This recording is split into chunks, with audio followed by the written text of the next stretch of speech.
Selamat pagi Bapak Ibu guru hebat semua. Selamat pagi.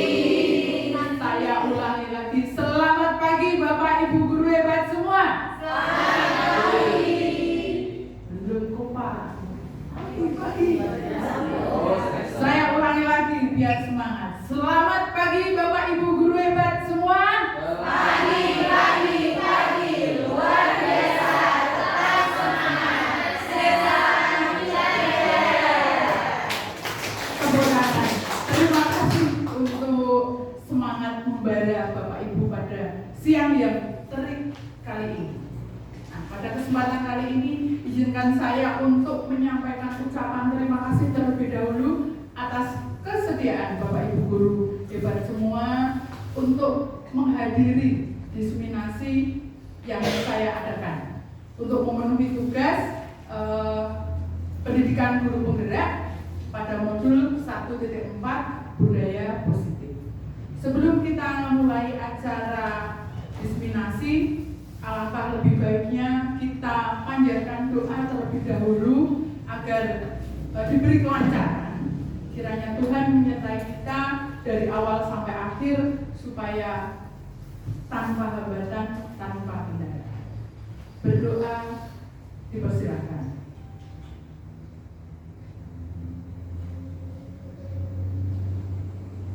Selesai? Terima kasih. Ada pepatah mengatakan tak kenal maka tak sayang.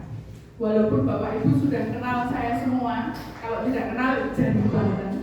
Ya. Saya Triasanti Novi Hamidah, calon guru penggerak angkatan 10 dari SMP Negeri 1 Ambarawa, Kabupaten Semarang.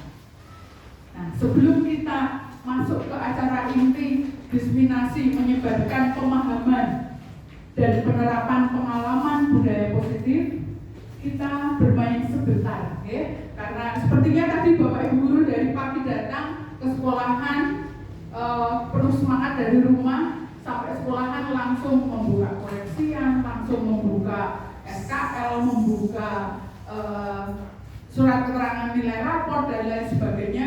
Hari ini sangat sungguh luar biasa kesibukan dari Bapak Ibu. Nah, untuk merefresh atau untuk menyegarkan tubuh Bapak Ibu, kita bermain sebentar. Boleh berdiri sebentar Bapak Ibu? Kita akan bermain gajah semut, ular, cacing.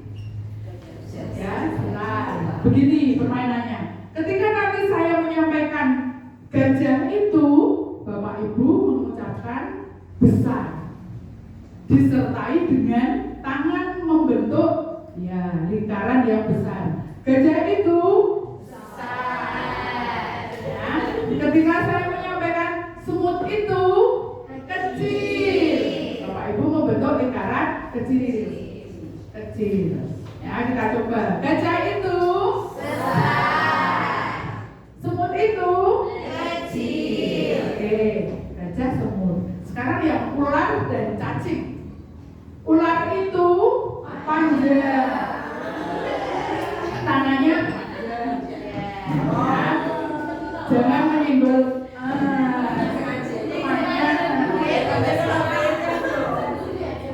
Kalau saya mengatakan cacing itu pendek, jadi pendek. Itu ya. Nah, ular itu panjang, cacing itu pendek, gajah itu besar, semut itu kecil, cacing itu pendek, ular itu panjang. Oke, bisa. Sekarang instruksinya saya ubah. Ketika saya menyampaikan gajah itu, Bapak Ibu tetap menyampaikan besar, tetapi gerakan tangannya nah dibalik. Gajah itu besar, tapi lingkarannya kecil. Semut itu kecil. Itu ya. Begitu juga untuk ular dan cacing. Ular itu panjang.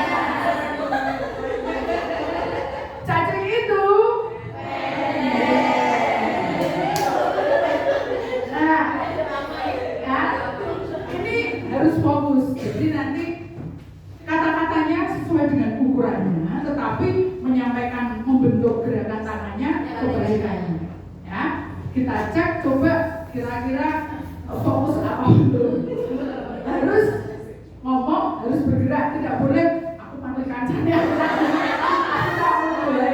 Ya, kita coba 1, 2, 3. Gajah itu besar. Ada yang gajah itu. Oke, semut itu kecil. Ular itu ular itu cacing itu. Coba lagi ya. Yang agak susah kayaknya pas ular sama cacing. Sekali lagi. Ular itu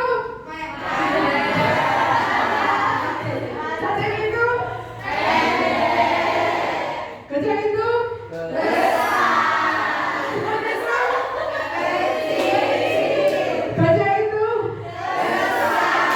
cacing itu.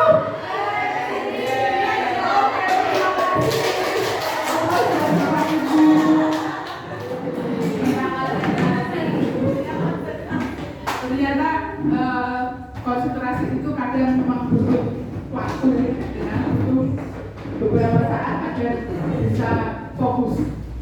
Oke, tidak apa-apa karena ini ada permainan.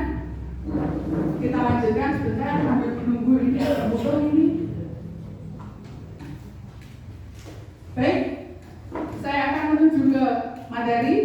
Ya, kita akan membahas atau mengulas tentang budaya positif.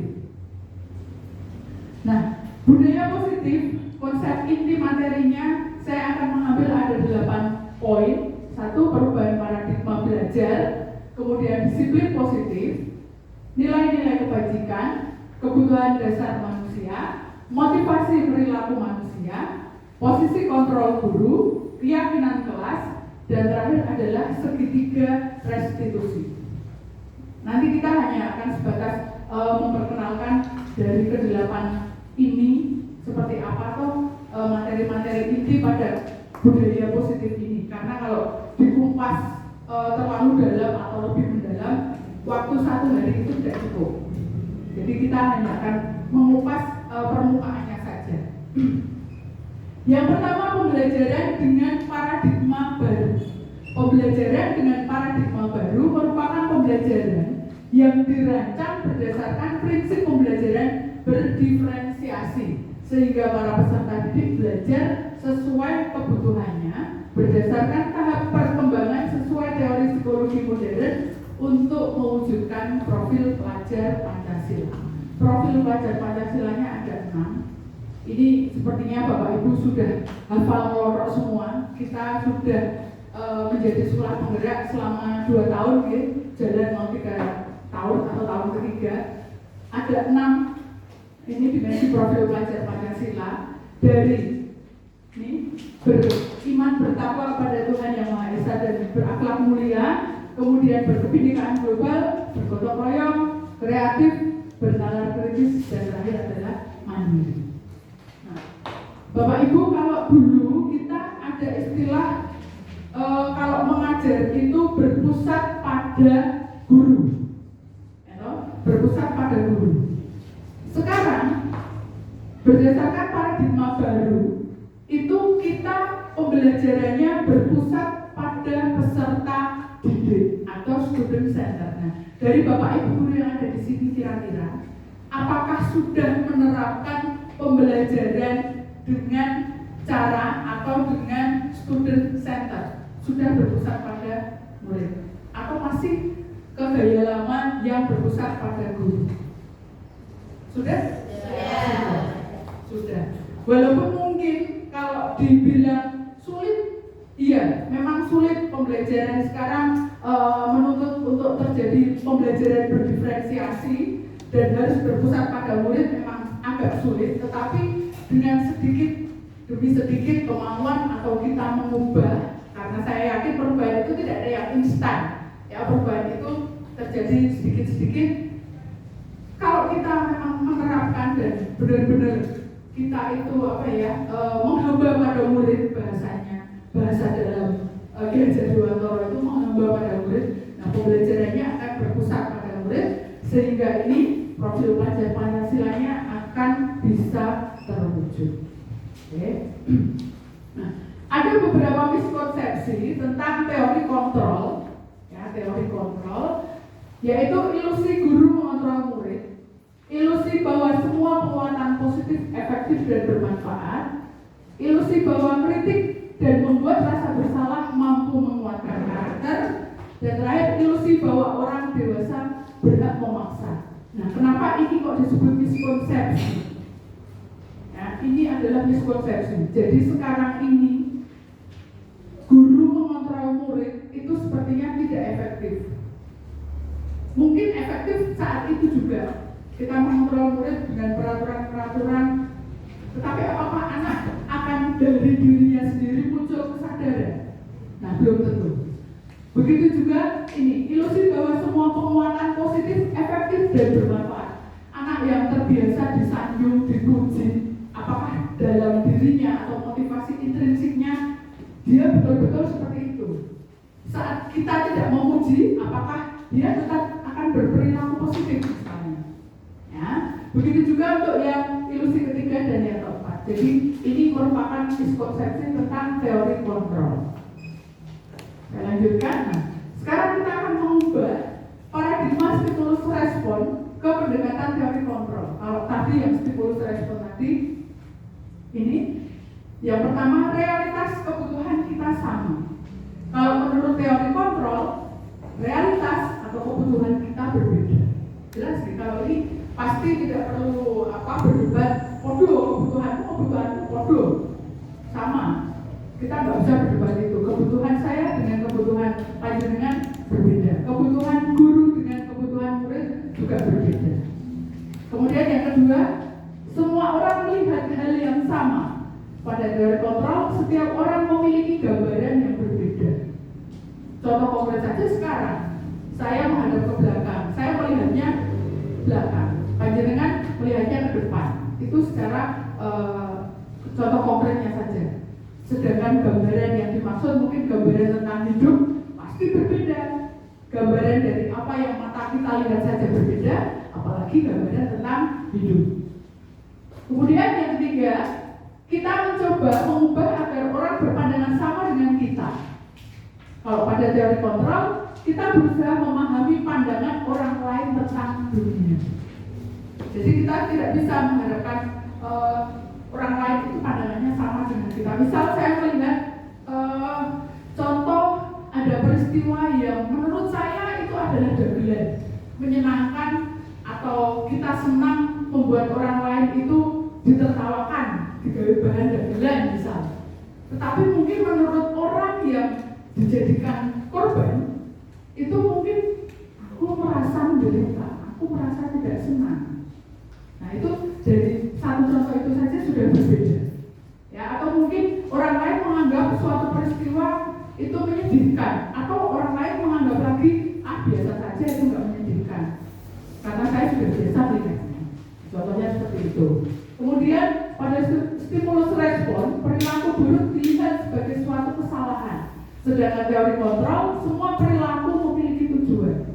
Jadi apa yang kita lakukan pasti ada tujuannya. Pada stimulus respon, orang lain bisa mengontrol saya. Pada teori kontrol, hanya Anda yang bisa mengontrol diri Anda. Jadi hanya diri kita sendiri yang bisa mengontrol apa yang akan kita lakukan, apa yang akan kita kerjakan. Ya, jadi mungkin orang lain yang menyampaikan memerintah saat itu mungkin bisa dilakukan, tetapi dalam diri seseorang, dalamnya hati siapa yang tahu? Nah, kita nggak tahu. Jadi yang bisa mengontrol adalah diri sendiri. Kemudian stimulus respon tadi masih berkaitan yang ini. Saya bisa mengontrol orang lain. Pada teori kontrol, Anda tidak bisa mengontrol orang lain. Ya. Kemudian pemaksaan ada pada saat bujukan gagal.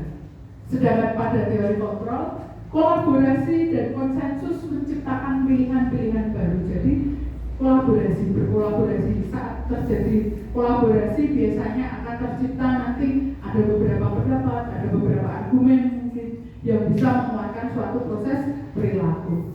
Kemudian model berpikirnya menang atau kalah untuk stimulus respon. Untuk untuk teori kontrol, model berpikirnya menang-menang. Jadi semua pihak menang, tidak ada yang dikalahkan. Ya, ini tentang mengubah paradigma stimulusnya. Saya lanjutkan ke disiplin positif. Masih semangat Bapak Ibu mendengar saya? Masih. Oke, terima kasih. Ngantuk-ngantuk sedikit tidak apa-apa, boleh. Ya, nanti saya ajak bermain atau pendapat. Kita akan menjawab pertanyaan nanti beberapa di pertengahan di akhir nanti. Ya, saya lanjutkan ke disiplin positif. Disiplin itu berasal dari kata disiplina yang berarti atau yang artinya belajar, dari bahasa Latin. Dan kata disiplina ini diserap dari kata disciple yang artinya murid atau pengikut. Ya. Nah, disiplin ini mengacu pada disiplin diri yang memiliki tanggung jawab terhadap apa yang dilakukannya berdasarkan nilai-nilai yang diyakini. Kemudian, disiplin positif merupakan salah satu cara penerapan disiplin yang bertujuan untuk menumbuhkan kesadaran serta memberdayakan peserta didik tanpa imbalan. Nah, ini ada penekanan tanpa imbalan atau reward, ancaman atau hukuman. Itu disiplin positif. Jadi nanti bicara tentang disiplin positif ini akan sedikit menyinggung dengan apa yang sudah kita lakukan di masa lampau. Dulu kalau kita ngajar anak atau mungkin memberikan asesmen, anak nilainya 100 atau bisa menjawab pertanyaan, kita kasih reward, dikasih pulpen, dikasih permen misal, atau mungkin anak tidak mengerjakan tugas diberi hukuman atau sanksi dan lain sebagainya. Nah, itu nanti akan kita bahas di sini. Kira-kira boleh tidak sekarang itu kita memberikan hukuman, memberikan ancaman, atau bahkan memberikan reward, boleh atau tidak, gitu ya. Nah, terus ini sebagai penegasan untuk disiplin positif, sebagai pendidik tujuan kita adalah menciptakan peserta didik yang memiliki disiplin diri sehingga mereka berperilaku mengacu kepada nilai-nilai kebajikan universal dan memiliki motivasi intrinsik dalam perubahan perilaku ke arah yang lebih baik. Harapannya disiplin positif ini berasal dari dalam diri anak didik kita masing-masing, bukan dari guru atau dari luar peserta didik tersebut. Ya, jadi faktornya adalah intrinsik. Nah, berkaitan dengan nilai-nilai kebajikan, ini nilai kebajikan adalah nilai yang disepakati bersama, lepas dari suku bangsa, dari agamanya, dari bahasa maupun latar belakangnya. Yang namanya nilai-nilai kebajikan itu kan identik dengan yang positif, ya. Yang positif. Jadi nilai-nilainya ya pasti nilai-nilai kehidupan yang positif. Saya menyantumkan atau memberikan contoh ada dari beberapa institusi atau organisasi nilai kebajikannya seperti apa, karena ada banyak sekali organisasi institusi yang menjabarkan nilai-nilai kebajikan masing-masing. Di sini saya cantumkan ada 3 dari profil pelajar Pancasila yang biasa dipakai di sekolah-sekolah. Nilai kebajikannya kalau profil pelajar Pancasila dari 6 dimensi itu. Nah, ini adalah nilai kebajikan dari profil pelajar Pancasila. Ada beriman, bertakwa pada Tuhan Yang Maha Esa, berakhlak mulia, berkebinekaan global, gotong royong, maaf salah ketik, sotong royong, mandiri, kreatif, dan bernalar kritis. Kemudian yang kedua, keterampilan hidup atau life skill, dapat dipercaya, lurus hati, pendengar yang aktif, tidak merendahkan orang lain, memberikan yang terbaik dari diri. Kemudian the 7 essential virtues, saya mengucapkannya sudah agak berhenti atau belum nanti karena ada guru bahasa Inggris di sini. Terima kasih. Ada empati, suara hati, kontrol diri, rasa hormat, kebaikan, toleransi, dan keadilan. Ya, ini nilai-nilai kebajikan yang bisa kita adopsi, bisa kita ambil. Kalau di sekolah, ya ini aja profil pelajar Pancasila sudah mencakup semuanya. Kemudian masuk kepada kebutuhan dasar manusia. Nah, kebutuhan dasar manusia. Kebutuhan dasar manusia adalah segala sesuatu yang kita lakukan untuk mendapatkan apa yang kita inginkan. Itu adalah kebutuhan dasar manusia. Nah, seluruh tindakan yang kita lakukan memiliki tujuan tertentu. Dan semua usaha terbaik yang kita lakukan adalah dalam rangka agar kebutuhan dasar kita terpenuhi dengan baik. Nah, ini ada 5 kebutuhan dasar pada manusia. Yang pertama adalah bertahan hidup, kebutuhan bertahan hidup atau survival. Contohnya meliputi ada makanan, pakaian, tempat tinggal, keamanan, kesehatan. Yang kedua ada kebutuhan akan kasih sayang dan rasa diterima atau love and belonging. Betul nggak Bu Lina? Love and belonging. Ada rasa diterima, dipedulikan, berbagi, kerjasama, menjadi bagian dalam kelompok. Yang ketiga adalah penguasaan atau power. Kebutuhan akan penguasaan, meliputi harga diri, keinginan untuk dianggap, memimpin, berprestasi, diakui, didengar. Yang keempat, kebebasan atau freedom. Itu meliputi mandiri, memiliki pilihan, mencoba hal baru, mampu mengendalikan arah dirinya. Yang terakhir adalah kebutuhan akan kesenangan atau fun, bermain, humor, antusiasme, dan tertawa. Nah, ini adalah 5 kebutuhan dasar manusia. Nah, ada studi kasus seperti ini. Nanti Bapak Ibu diminta berpendapat. Ya. Ibu Ambar, guru wali kelas 2A di SD Pelita Hati, sedang bingung menghadapi ulah salah satu murid di kelasnya, Doni. Beberapa anak di kelas 2A telah datang padanya dan mengeluhkan Doni yang seringkali meminta bekal makan siang mereka dengan paksa. Jika Anda menghadapi situasi seperti Ibu Ambar, apa yang akan Anda lakukan? Menurut Anda, kira-kira apa alasan Doni melakukan itu? Nah, coba saya minta pendapat dari Bapak Ibu yang hadir di sini. Kira-kira apa yang akan Anda lakukan jika Anda Bu Ambar? Monggo, siapa yang mau berpendapat? Ya, monggo Bu Yani. Pakai mic ya biar masuk suaranya. Terima kasih atas waktunya. Kalau saya menjadi Ibu Ambar, maka saya yang pertama akan memanggil Doni. Saya tanya dulu, kenapa kok kamu suka mengambil makanan teman? Ya. Terus yang kedua, dia melakukan seperti itu tuh pasti ada alasan.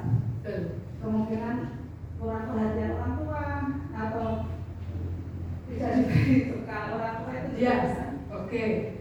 Nah, setelah itu mungkin memberi solusi. Mungkin orang tua Doni bisa saya beri masukan biar dia anaknya tidak seperti itu. Oke. Cukup. Kita beri aplaus untuk Bu Aryani, luar biasa pendapatnya Bu Aryani tentang Bu Ambar harus bagaimana, Doni ternyata butuhnya begini. Adakah pendapat yang lain, Bapak Ibu? Adakah pendapat yang lain? Monggo. Tulis saya Bu. Bentar. Beri dulu. Monggo. Mohon izin menjawab ya Bu. Jadi jika Anda menghadapi situasi seperti Ibu Ambar, apa yang akan Anda lakukan? Yang akan saya lakukan adalah memanggil Doni terlebih dahulu sebelum memanggil orang tua. Kemudian, menurut Anda kira-kira apa alasan Doni melakukan hal itu? Kemungkinan alasan Doni itu karena berkaitan tentang kebebasan ya Bu. Jadi mungkin di rumahnya terbiasa dengan saudara, apa-apa diabaikan, apa-apa tidak ditegur, sehingga Doni merasa punya kebebasan. di rumah, misalnya meminta makanan saudara tidak ditegur sehingga itu menjadi kebiasaan buruk. Di sekolah pun dia melakukan hal yang sama. Terima kasih. Oke, terima kasih. Kita beri aplaus untuk Bu Eni. Berapa selanjutnya Bu Yuliana, monggo tadi sudah ngatur jadi. Terima kasih atas waktunya kita. Sama seperti dengan Bu Haryani dan Bu Eni memanggil, kemudian memberikan menanyakan dulu nih, kemudian solusinya. Di tengah-tengah itu alangkah sebaiknya kalau kita memberi keyakinan sama si Doni bahwa hal tersebut itu adalah salah. Jadi nanti si Doni itu bisa menerima solusi itu dengan legowo dan tidak akan mengurangi. Oke, terima kasih luar biasa. Aplaus untuk Bu Yuliana. Iya. Jadi jawaban apapun tidak ada jawaban yang salah karena kalau sebagai Bu Ambar, ya kita tinggal melihat apa istilahnya POV, istilah anak sekarang. POV-nya mau dilihat dari mana? Kalau misalkan saya kembalikan ke slide yang tadi, nah misal Bu Ambar setelah Doni dipanggil, kebutuhannya ternyata dia bertahan hidup, misal survival, dia dari rumah tidak dibekali makanan oleh ibunya, otomatis pasti Doni akan meminta makan ke teman-temannya atau mengambil paksa punya teman-temannya misal. Kemudian misalkan ternyata Doni itu butuh ini rasa diterima atau rasa kasih sayang, jadi dia sebetulnya cuma caper jadi dia punya temannya diambil dengan paksa, makanan temannya diambil, yang penting diambil entah dimakan atau tidak. Mungkin teman-temannya akan jengkel lama-lama, padahal Doni hanya butuh dia itu diterima. Nah, jadi memang harus kita lihat kalau sebagai Bu Ambar, kira-kira Doni itu kenapa betul yang yang ibu-ibu sampaikan tadi bapaknya kebetulan dulu berpendapat gitu. Yang ibu-ibu sampaikan tadi dipanggil dulu Doninya, ditanya kira-kira kebutuhannya apa dan solusinya bagaimana. Oke, terima kasih jawabannya. Kita lanjutkan ya, tadi tentang kebutuhan dasar manusia. Nah, saya lanjutkan ke motivasi perilaku manusia. Ada 3 motivasi yang mendasari perilaku manusia, dibagi menjadi motivasi ekstrinsik ada 2 dan motivasi intrinsik 1. Yang motivasi ekstrinsik atau eksternal dari luar, yaitu 1, motivasinya melakukan sesuatu itu untuk menghindari ketidaknyamanan atau hukuman. Yang kedua, untuk mendapatkan imbalan atau penghargaan orang lain. Jadi kita berperilaku itu alasannya ini kalau ekstrinsik. Misal ini contohnya, saya melakukan diskriminasi karena tugas dari pendidikan guru penggerak tuntutan LMS. Nah, mungkin faktor atau perilaku motivasi intrinsik yang lebih baik tidak harus ikut guru penggerak. Kita ada niatan mengadakan diseminasi, misal materi apa yang ingin kita sampaikan ke teman-teman, mungkin seperti itu contohnya. Atau kalau murid ya, untuk menghindari ketidaknyamanan atau hukuman, misal berangkat sekolah gasik, aku makan benar dihukum, nggak telah dihukum Melayu gak kesel. Nah itu kan ekstrinsik. Tapi beda dengan anak yang mungkin kenapa berangkat gasik, kenapa berangkat pagi? Ya memang saya terbiasa berangkat pagi untuk menghargai diri saya sendiri. Ya, jadi faktor intrinsik itu akan lebih lebih bernilai dibandingkan dengan faktor ekstrinsik. Kemudian yang selanjutnya yang ketiga, faktor intrinsik untuk menjadi orang yang mereka inginkan dan menghargai diri sendiri dengan nilai-nilai yang mereka percaya. Nah ini tadi, kita melakukan sesuatu karena memang kita bertanggung jawab, karena kita memang menghargai diri kita sendiri, karena memang ya itulah diri kita. Jadi tidak dibuat-buat. Saya melakukan A karena saya ingin mendapat pujian. Saya melakukan B karena saya tidak mau dihukum. Saya melakukan dan lain sebagainya. Itu ekstrinsik. Yang lebih kita utamakan adalah faktor atau motivasi yang intrinsik atau internal. Berkaitan dengan itu ada 3 hal. Ada hukuman, ada ada konsekuensi dan ada restitusi. Hukuman itu sifatnya tidak terencana atau tiba-tiba. Murid tidak tahu apa yang akan terjadi atau tidak dilibatkan dalam membuat hukuman. Kemudian sifatnya satu arah. Misal kalau ini konteksnya di sekolah berarti antara guru dengan murid sifatnya satu arah. Ya. Kemudian berupa hukuman fisik atau psikis, entah mungkin dihukum lari atau dihukum berdiri satu kaki, atau kalau psikis misal mungkin dengan verbal dikata-katai atau yang lain sebagainya. Kemudian yang konsekuensi itu sifatnya terencana atau disepakati sesuai peraturan. Tetapi di sini murid tetap dibuat tidak nyaman. Murid tetap dibuat tidak nyaman. Kemudian sikap guru selalu memonitor murid. Ya. Yang ketiga adalah restitusi. Restitusi ini adalah proses menciptakan kondisi bagi murid untuk memperbaiki kesalahan. Proses kolaboratif yang mengajarkan murid untuk mencari solusi sendiri. Jadi yang kita pilih nanti adalah restitusi. Kita tinggalkan hukuman, konsekuensi, bahkan reward pun kita tinggalkan. Nanti kita akan larinya ke restitusi. Nah, sebelum materi selanjutnya, ini ada beberapa poin pertanyaan, ada 8. Kira-kira dari 8 poin tersebut, Bapak Ibu bisa menentukan yang mana yang hukuman, yang mana yang konsekuensi. Coba kita mulai dari nomor 1. Mencatat 100 kali di dalam buku kalimat "saya tidak akan terlambat lagi karena terlambat ke sekolah". Kira-kira termasuk hukuman atau konsekuensi? Ada yang hukuman, ada yang konsekuensi. Adakah yang hukuman? Bisa tunjuk jari. Hukuman? Ada. Yang konsekuensi? Ada. Ada yang mau berpendapat kenapa itu termasuk hukuman, kenapa termasuk konsekuensi? Monggo kita.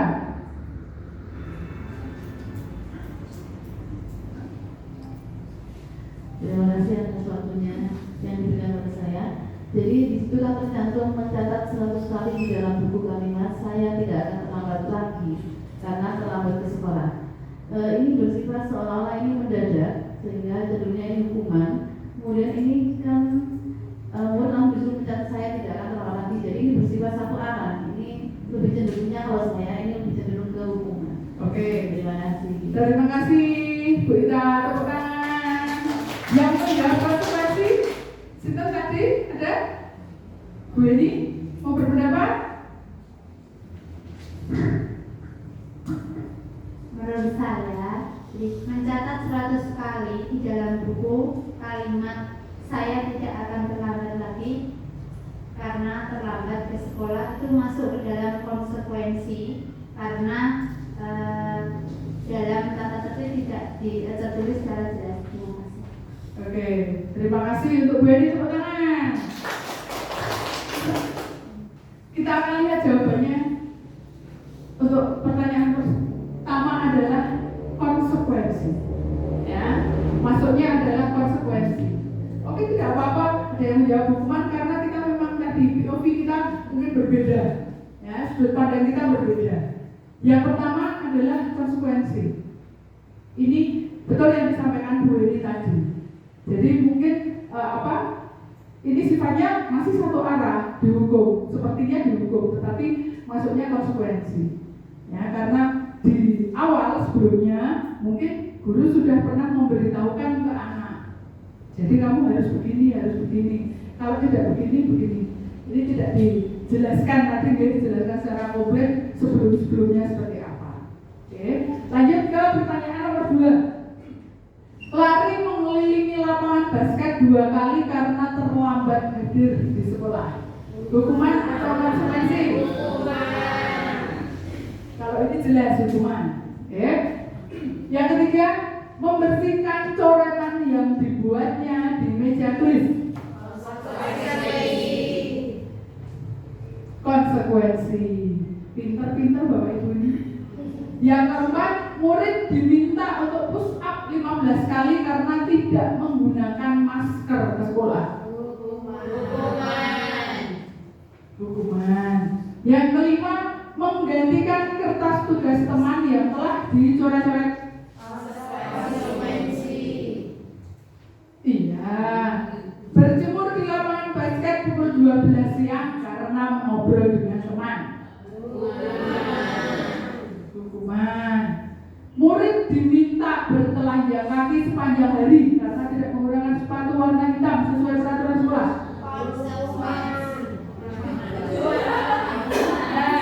Ada yang hukuman, ada yang konsekuensi. Siapa yang konsekuensi? Gue ini lagi.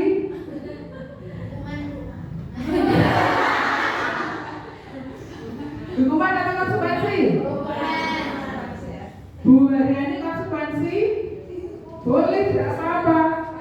Pendapatnya Bu Har. Mungkin karena sudah diberitahu dari awal kalau harus memakai sepatu warna hitam dan kalau melanggar ada konsekuensi. Ya, boleh berpendapat demikian. Ini masuknya konsekuensi, boleh. Ya, tetapi mungkin memang tidak tadi seperti yang nomor 1 kan tadi tidak dijelaskan, artikelnya tidak dilanjutkan. Jadi mungkin murid yang diminta bertelanjang kaki dalam peraturan kalau seperti di sekolah kita tidak ada yang aturannya memang harus sepatu hitam, tetapi dikenai sanksi apa sepertinya tidak ada. Nah, jadi sepertinya untuk yang poin 7 masuknya hukuman. Jadi lebih ke hukuman karena bujuk-bujuk bocah sepatunya coba nyeker sampai nanti pulang-pulang misalnya seperti itu. Jadi lebih ke sifatnya serta-merta atau ujuk-ujuk, bahasa saya ujuk-ujuk. Yang ke-8, berdiri di depan kelas sambil mengangkat kaki satu karena tidak bisa menjawab pertanyaan. Hukuman. Terima kasih atas Bapak Ibu masih fokus, masih bisa mengikuti apa yang saya sampaikan. Sekarang lanjut ke 5 posisi kontrol guru. 5 posisi kontrol guru. Ada yang pertama adalah penghukum, kemudian pembuat merasa bersalah, posisi teman, posisi pemantau, dan posisi manajer. Ya, akan saya tampilkan beberapa video. Nanti Bapak Ibu bisa menyimak, di akhir nanti ada pertanyaan lagi.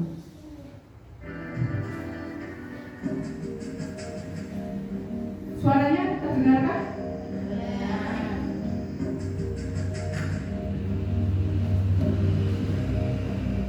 Nalan,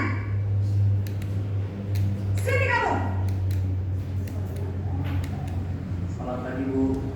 Selalu terlambat. Kamu deh, pasti terlambat. Maaf, Bu. Saya Apa? Apa coba?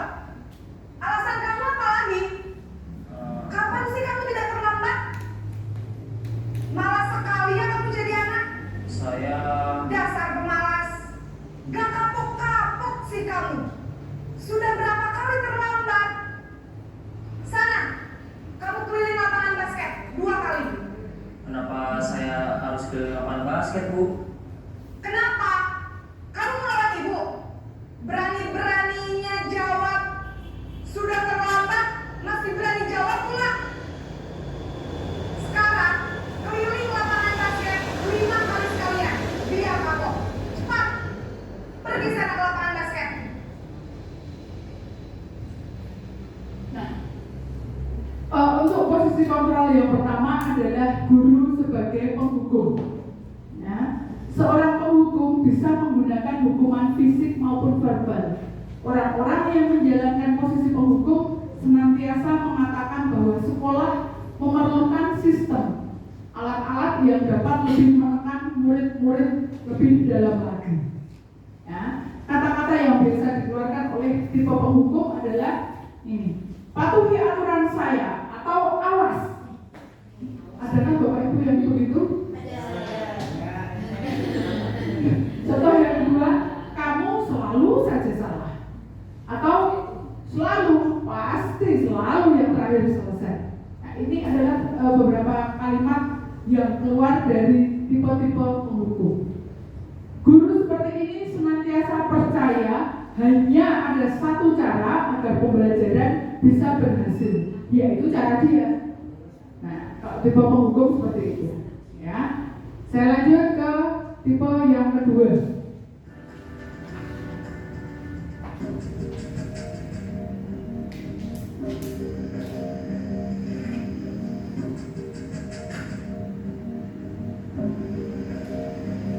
Naren!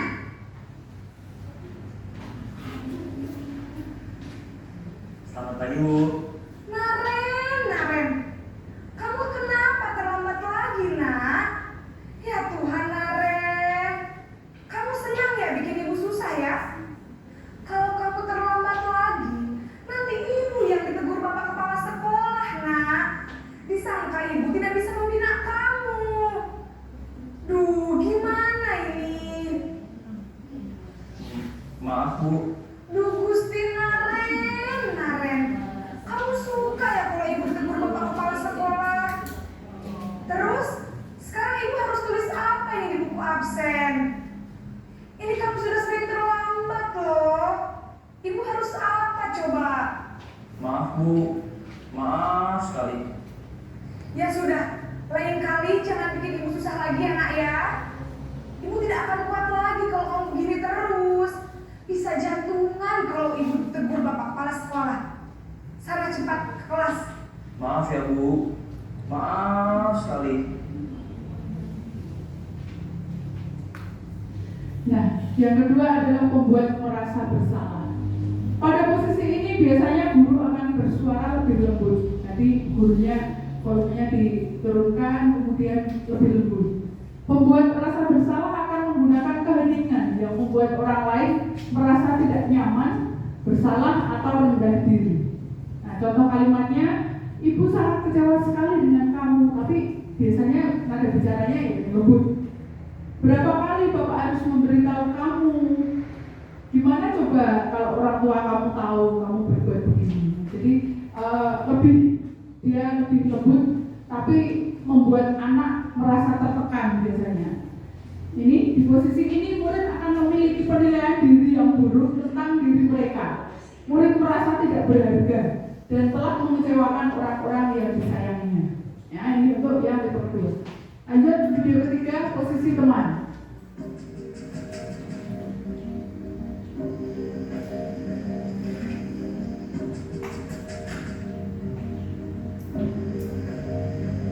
Naren!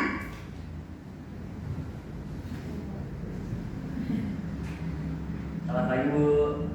Wah, sudah jam berapa ini, nak?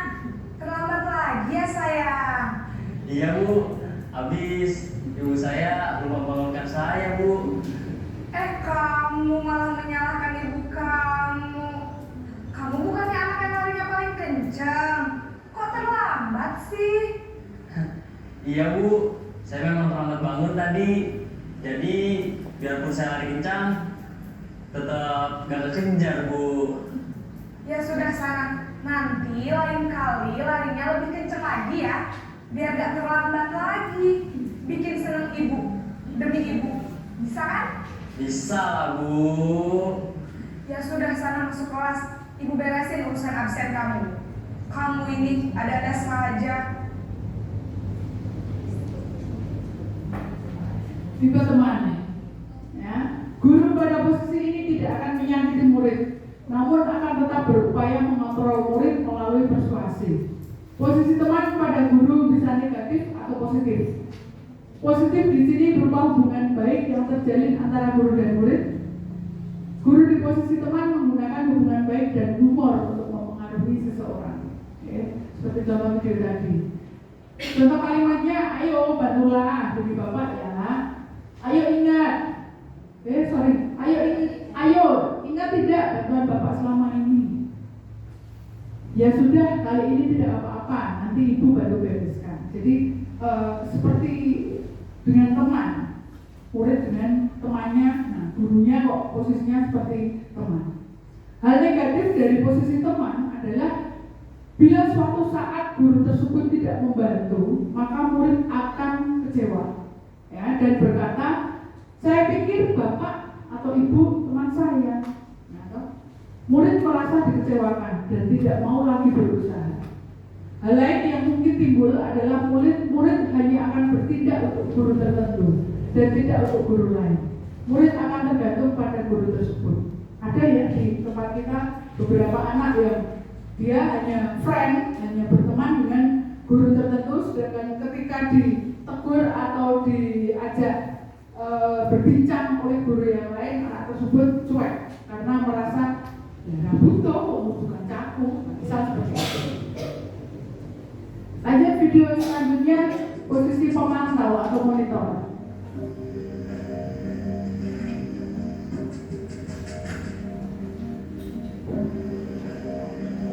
Naren,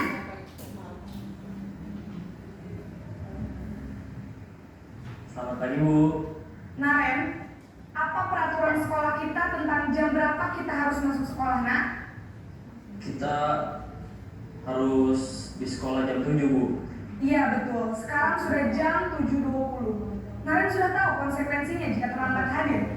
Paham Bu, saya harus tinggal kelas pas jam istirahat selama 20 menit. Iya benar, konsekuensinya demikian. Jadi nanti jam 9.30 pas istirahat, kamu harus tinggal di kelas, kerjakan tugas tambahan untuk ketertinggalan kamu, ya? Baik Bu. Nah, posisi keempat adalah pemantau. Memantau berarti mengawasi. Pada saat kita mengawasi, kita bertanggung jawab atas perilaku orang-orang yang kita awasi. Posisi pemantau berdasarkan pada peraturan-peraturan dan konsekuensi. Dengan menggunakan sanksi atau konsekuensi, kita dapat memisahkan hubungan pribadi kita dengan murid, ya, sebagai seorang yang menjalankan posisi pemantau. Beberapa contoh kalimatnya, nah, ada 3. Peraturannya apa? Kemudian apa yang telah kamu lakukan? Atau sanksi atau konsekuensinya apa? Kemudian seorang pemantau itu sangat mengandalkan penghitungan, catatan, data yang dapat digunakan sebagai bukti atas perilaku seseorang. Ya, posisi ini akan menggunakan stiker, slip catatan atau daftar cek. Posisi pemantau sendiri berawal dari teori stimulus respon yang menunjukkan tanggung jawab guru dalam mengontrol murid. Yang terakhir, posisi manajer.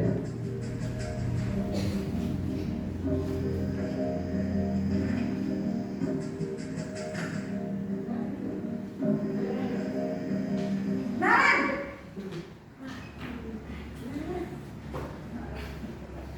Selamat pagi Bu. Selamat pagi, Naren. Maaf Bu, saya terlambat. Iya, sekolah masuknya jam 7, sekarang sudah jam 7.20. Jadi sekarang bagaimana nih, Naren? Maaf Bu, saya lupa setel alarm saya semalam. Baiklah, menurut kamu, keyakinan sekolah yang mana yang perlu kamu tingkatkan? Menghargai diri sendiri dan orang lain mungkin ya Bu. Setuju. Jadi, apakah Naren meyakini prinsip saling menghormati tersebut? Iya Bu, saya meyakininya. Apakah Naren bersedia memperbaiki masalah keterlambatan ini? Bersedia Bu. Bagaimana kamu akan perbaiki masalah keterlambatan ini? Saya akan coba untuk tidak lupa menyetel alarm saya Bu. Baik, kalau Naren lupa menyetel alarm di rumah, ada orang yang kira-kira bisa bantu mengingatkan tidak? Ada Bu, kakak saya, Kak Emma. Ada lagi selain Kak Emma? Selain Kak Emma, ada ibu saya. Baik, jadi yang mengingatkan Naren adalah Kak Emma dan ibu kamu ya? Kira-kira akan mulai setel alarm kapan nih, Naren? Setelah pulang sekolah, akan segera saya lakukan. Baik, jadi Naren akan setel alarm untuk bangun besok pagi dan akan diingatkan oleh kakak dan ibunda Naren ya. Ada lagi yang mungkin perlu dilakukan, Naren, agar tidak terlambat bangun lagi? Tidak ada Bu. Baik, Naren, terima kasih untuk kerjasama kamu. Sekarang kamu perlu kembali ke kelas untuk belajar. Baik Bu, terima kasih. Nah, posisi yang terakhir adalah manajer. Dari Bapak Ibu adakah yang sudah beralih posisi menjadi posisi kontrol manajer atau jangan-jangan kita semua masih di posisi penghukum. Nah, saat ini kita dalam posisi kurikulum merdeka yang diharapkan posisi kontrol kita berubah sedikit demi sedikit menjadi posisi seorang manajer. Jadi manajer itu nantinya akan menerapkan proses atau kegiatan-kegiatan yang sifatnya restitusi. Jadi tidak menghukum, tidak hanya sekedar memantau, tidak pula hanya berhenti sebagai atau sebatas teman, tetapi lebih ke restitusi. Jadi nanti anak dalam menyikapi permasalahan yang dihadapi itu muncul solusi dari diri si anak tersebut. Jadi tidak kita tuntut kemudian nurut dengan guru, mengikuti apa yang dikatakan guru semata, tetapi lebih timbul dari diri anak sendiri. Ya, ini tadi yang posisi manajer. Apa yang kita yakini, apa kamu meyakininya? Jika kamu meyakininya, apakah kamu bersedia memperbaikinya? Terus jika kamu memperbaiki ini, hal ini menunjukkan apa tentang dirimu? Apa rencana kamu untuk memperbaiki hal ini? Jadi pertanyaan-pertanyaannya pun muncul dari jawabannya muncul dari diri anak yang bermasalah tersebut. Jadi tidak semata jawabannya kudu ngene ta. Kamu harus begini. Besok berarti kamu harus begini. Tidak, bukan kita yang menentukan, tetapi anak yang akan memberikan jawaban. Ya, jadi tugas seorang manajer bukan untuk mengatur perilaku seseorang. Kita membimbing murid untuk dapat mengatur dirinya. Seorang manajer bukannya memisahkan murid dari kelompoknya, tetapi mengembalikan murid tersebut ke kelompoknya dengan lebih baik dan lebih kuat. Ya, ini tentang posisi 5 kontrol. Nah, ada pertanyaan Bapak Ibu seperti tadi, kalau ada kalimat seperti ini, saya kecewa sekali dengan kamu. Kira-kira posisi kontrolnya posisi apa? Pembuat merasa bersalah? Oke, kita coba cek. Betul, pembuat merasa bersalah. Ya. Pertanyaan yang kedua, kamu tidak pernah benar melakukannya. Posisi kontrol apa kira-kira? Penghukum, pemantau? Penghukum? Kita coba cek. Penghukum. Pertanyaan selanjutnya, apa rencanamu untuk menyelesaikan masalah ini?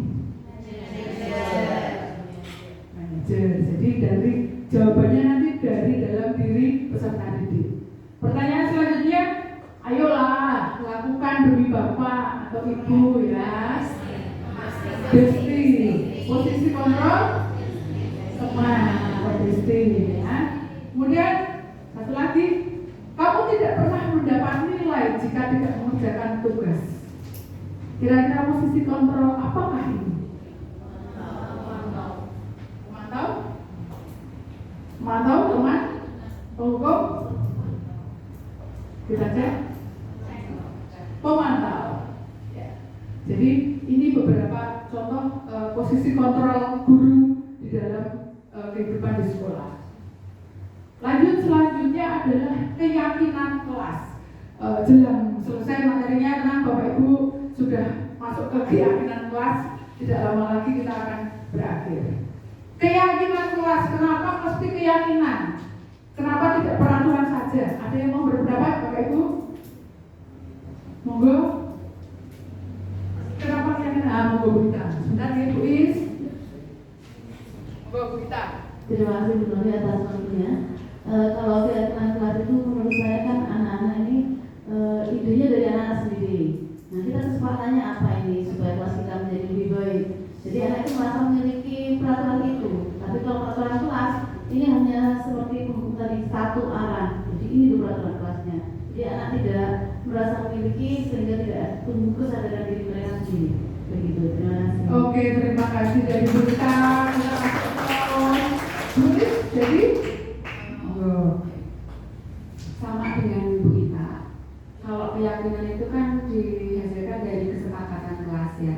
Jadi itu sudah dimusyawarahkan, kemudian diyakini disepakati oleh kelas, yaitu menjadi milik kelas gitu ya. Tapi kalau peraturan itu kan sudah ada gitu, jadi anak-anak itu tidak merasa memiliki keyakinan gitu.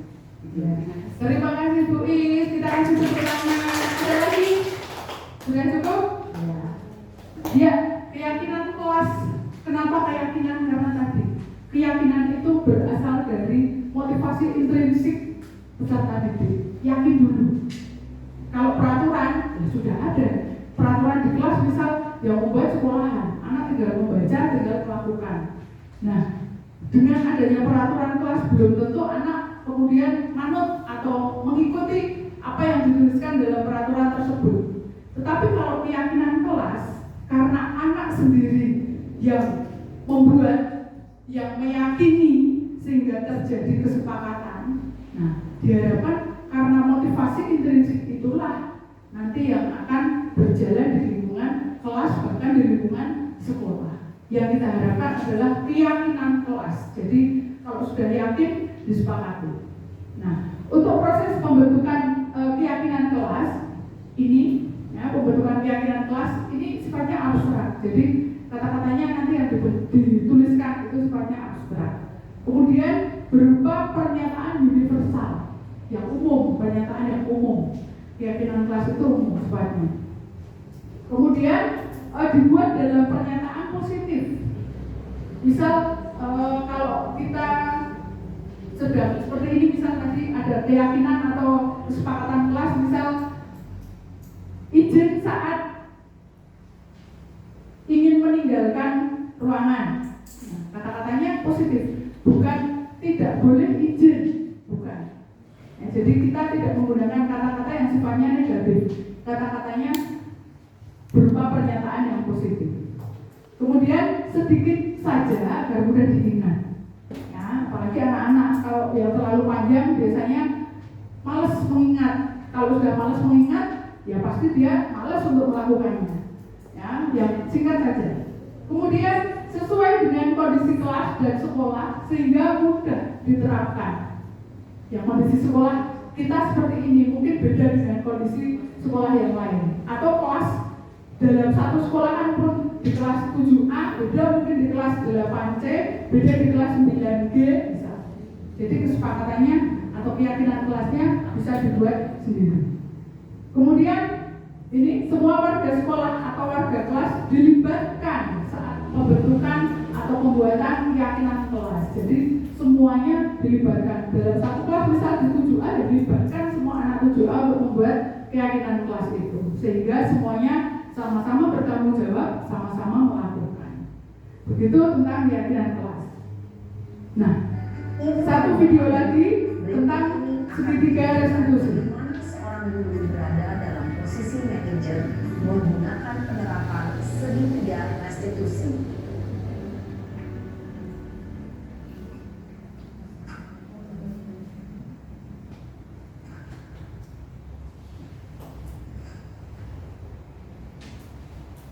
Siang Sarah.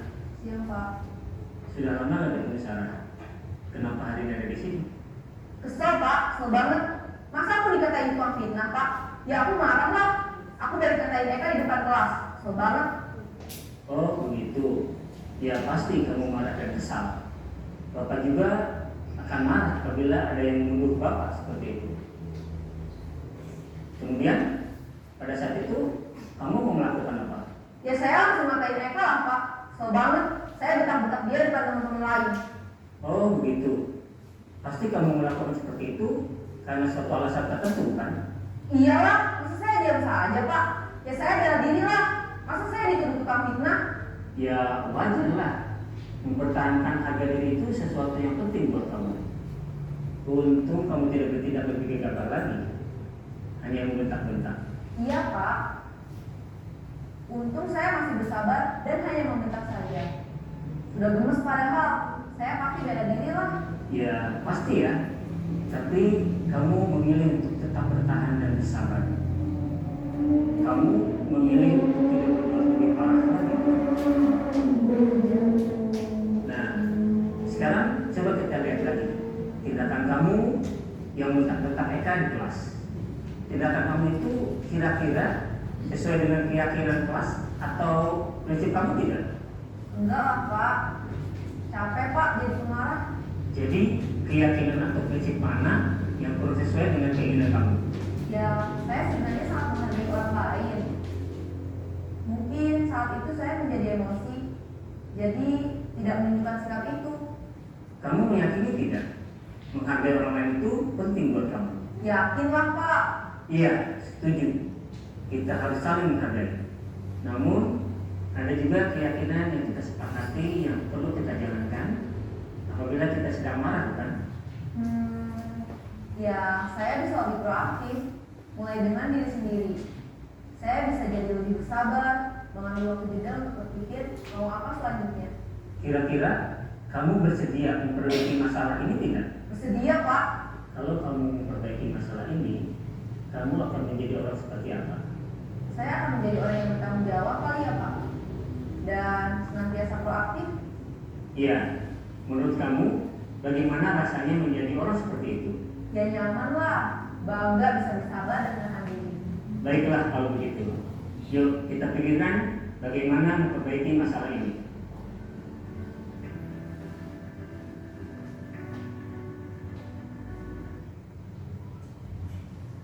Nah, itu tadi adalah contoh seorang guru yang melakukan tahapan proses pada segitiga restitusi. Apa tuh segitiga restitusi? Nah, segitiga restitusi ini adalah suatu proses dialog yang dijalankan oleh guru agar dapat menghasilkan murid yang mandiri dan bertanggung jawab. Ada 3 tahapan dalam segitiga restitusi. Tahap yang pertama adalah menstabilkan identitas. Kemudian yang kedua adalah validasi tindakan yang salah. Yang ketiga adalah menstabil. Maaf, kok ini saya ngetiknya sama. Mohon maaf, ternyata salah. Ini menanyakan keyakinan. Mohon maaf, saya salah copy paste. Menanyakan keyakinan yang ketiga. Ya, ini kemudian saya akan bahas satu-satu, mulai dari menstabilkan identitas. Ini menstabilkan identitas ini berdasarkan prinsip membuat kesalahan adalah bagian dari proses pembelajaran.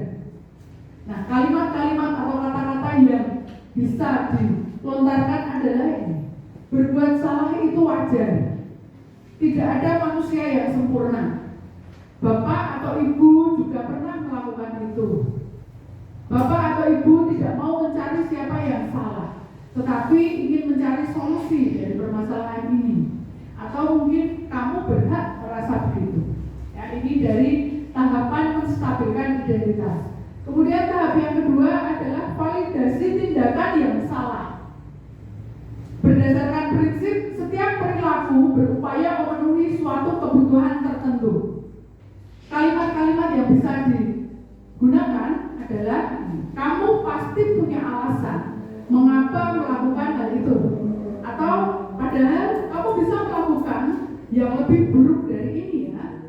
Atau kamu patut bangga karena telah melindungi sesuatu yang penting buatmu. Atau yang terakhir, kamu melakukannya karena mempertahankan sesuatu yang penting bagimu. Yang ketiga nanti adalah menanyakan keyakinan. Ini berdasarkan prinsip teori kontrol bahwa pada dasarnya kita termotivasi secara intrinsik. Nah, kalimat-kalimatnya adalah apa keyakinan kelas kita. Dikembalikan lagi ke keyakinan kelas yang sudah disepakati tadi di awal. Kemudian nilai-nilai apa yang telah disepakati bersama. Seperti apa gambaran sebuah kelas yang ideal menurut kamu? Kamu ingin menjadi orang seperti apa? Nah, dari ketiga tahapan segitiga restitusi ini diharapkan Bapak Ibu guru semua bisa melakukan ketiganya. Mungkin selama ini baru satu, mungkin yang validasi tindakan yang salah, mungkin, atau baru yang menstabilkan identitas saja. Belum 1, 2, 3 tahap kita lakukan secara bersamaan. Nah, harapannya Bapak Ibu bisa melakukan 3 tahapan segitiga restitusi ini secara secara apik dan epik. Begitu harapannya. Nah, masih ada satu video lagi. Ini adalah adalah video kemarin skenario Pagi udah dari saya dengan seorang murid.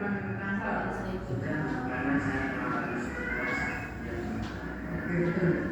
Menurut kamu, apakah terlambat masuk kelas itu perbuatan yang baik? Oke, nggak apa-apa ya. Semua orang pernah melakukan kesalahan, ya. Tidak ada orang yang sempurna. Tetapi juga pernah melakukan kesalahan seperti kamu. Tapi di sini belum tidak mencari siapa yang salah, siapa yang benar. Tetapi ingin mencari solusi dari permasalahan ini. Nah, kamu pasti punya dong alasan, juga ceritakan mengapa sering terlambat masuk ke kelas setelah bel berbunyi.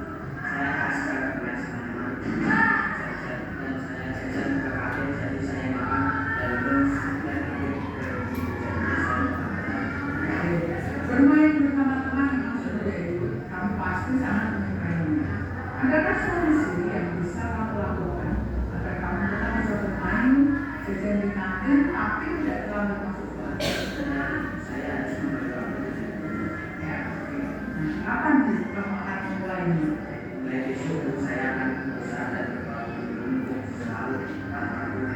Oke, yuk. Masih ingat nggak tentang keyakinan kelas yang pernah kita buat dan kita sepakati bersama? Kira-kira keyakinan apa berkaitan dengan hal ini? Oke, benar sekali ya. Jadi sekarang selanjutnya juga mau menjadi murid yang bagaimana ya?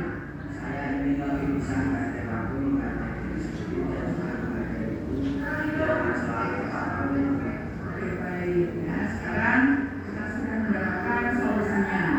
Bumi yakin kamu bisa menanamkan nilai itu dengan baik dan dapat mengatur waktu lebih bijak. Ya. Terima kasih. Oke, ya. Sekarang kamu boleh kembali ke kelas ya. Itu tadi contoh penerapan segitiga restitusi walaupun berupa skenario ya, jadi tidak murni anak bermasalah kemudian saya menerapkan segitiga restitusi, belum, masih sebatas skenario. Jadi harapannya besok-besok kalau anak bermasalah ya kita terapkan segitiga restitusi, bukan hanya sekedar kita memberikan hukuman atau sanksi, atau mungkin ketika anak berperilaku positif kita berikan reward, tidak, tetapi segitiga restitusi atau restitusi yang akan kita terapkan dalam permasalahan atau perilaku anak. Oke, sebagai penutup, Bapak Ibu, dalam penerapan program disiplin positif, hendaknya guru memiliki standar kepribadian, profesional, dan sosial yang baik, di mana guru mampu merefleksi dirinya dalam posisi kontrol saat ini. Bagaimana perjalanan dirinya sebagai among atau manajer yang menuntun murid-muridnya menjadi insan yang mandiri, merdeka, dan bertanggung jawab sesuai dengan standar nasional pendidikan. Demikian diseminasi budaya positif dari saya. Terima kasih atas waktu berharga Bapak Ibu yang sudah berkenan untuk saya sita. Terima kasih banyak. Sekian dan terima kasih. Tepuk tangan untuk Bapak Ibu.